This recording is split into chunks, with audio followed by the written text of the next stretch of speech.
Those who lived nearby whispered tales of a curse, of shadows that lingered longer than they should, and of whispers that seemed to come from nowhere. Among the few inhabitants was Sarah, a young woman drawn to places lost in time. She had always felt a pull towards the mysterious, and the legends of Eldridge beckoned her like a siren's call. Her arrival was cautious. She rented a small house on the outskirts, a decrepit structure barely standing. But it had charm, a promise of stories untold. On her first night, as she laid in bed, a whisper brushed her ear, "Leave this place." She bolted upright, but the room was empty. The wind howled outside, but no branches touched her window. The next morning, she met Mr. Hawthorne, the oldest resident of Eldridge. His eyes were clouded with age, but a sharp intellect still flickered within. "You've felt it already, haven't you?" he asked without introduction. Sarah nodded slowly. "The town's been waiting for someone like you," he continued. "Someone who listens."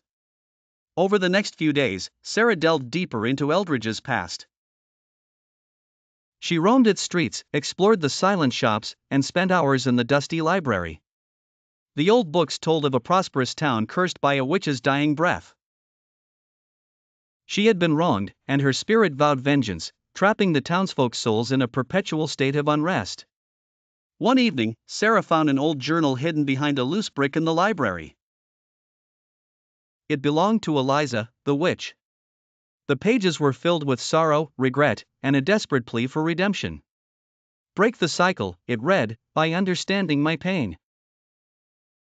Sarah realized that Eliza had been misunderstood, punished for crimes she didn't commit.